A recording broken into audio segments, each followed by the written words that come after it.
Sabe aquela sensação de estar caminhando meio sem rumo, com a alma cansada, como se a gente estivesse num deserto por dentro, sabe? Onde a esperança parece uma coisa tão distante. Pois é, essa sensação não é de hoje. A primeira leitura da missa lá no livro dos Números nos leva para um deserto de verdade, um lugar onde o povo de Israel enfrentou suas próprias batalhas, e essa jornada deles, olha, tem muito a nos ensinar sobre as nossas. O povo estava exausto, cansado da longa caminhada rumo à Terra Prometida. E aí, o que aconteceu? Começaram a murmurar, a reclamar, contra Deus, contra Moisés, e como consequência dessa impaciência, dessa falta de fé, o Senhor enviou serpentes venenosas. Muita gente morreu. E foi só então, no meio da dor, que eles reconheceram o próprio pecado e pediram a Moisés que intercedesse por eles. E hoje em dia, será que é diferente? As serpentes ainda nos atacam, só que elas mudaram de forma. O veneno delas aparece no nosso dia a dia.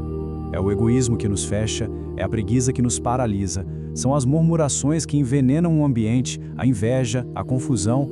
Tudo isso são feridas que tentam nos desviar do nosso caminho. Mas veja bem, assim como lá no deserto existiu um remédio, para nós também existe uma cura. A verdadeira solução não está em ficar olhando para as feridas, mas sim em levantar o olhar. Levantar o olhar para aquele que tem o poder de nos curar. O próprio Jesus, naquela conversa profunda com Nicodemos, nos dá a chave de tudo. Ele se compara àquela serpente de bronze que Moisés levantou no deserto. Quem olhava para ela era curado. E quem hoje olha para Cristo, levantado na cruz, encontra a vida eterna. Então o ponto central é exatamente este. A cruz não é um símbolo de derrota, de jeito nenhum. Ela é o estandarte da nossa vitória. É o antídoto definitivo para todo e qualquer veneno espiritual. É para lá que o nosso olhar precisa se dirigir quando a gente se sente picado por essas serpentes do dia a dia. Bom, mas isso tudo é muito bonito, não é? Só que, como é que a gente traz esse olhar para a vida real? Para a correria do trabalho, para a vida em família, para os estudos? Como é que a gente mantém o Senhor presente no meio de toda essa agitação do mundo? A resposta está em algo que podemos chamar de indústrias humanas. Que nome curioso, né? Mas a ideia é simples. São pequenos meios, jeitinhos práticos que o nosso amor por Deus encontra para se lembrar dele. Não é nada complicado. Pelo contrário, a chave é a simplicidade, porque o amor é muito engenhoso. Vamos pensar em alguns exemplos práticos. Imagine um médico que faz uma breve oração antes de começar uma cirurgia. Ou uma mãe de família que oferece a Deus o cansaço de arrumar a casa. O motorista que, ao passar por uma igreja, dirige um pensamento a Jesus que está ali no sacrário. Ou a costureira, que transforma aquele movimento repetitivo do trabalho numa canção de amor. Cada pessoa, na sua realidade, pode criar essas pequenas pontes até Deus. E alguém pode pensar, mas isso não atrapalha? De forma alguma. Pelo contrário, dizem que esses pequenos atos de amor são como o pulsar do coração. Ninguém para de se mover porque o coração está batendo, certo? Do mesmo jeito, essas breves orações não nos distraem do trabalho.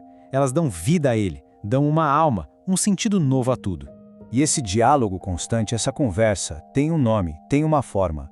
É a linguagem do coração que a gente expressa através das jaculatórias.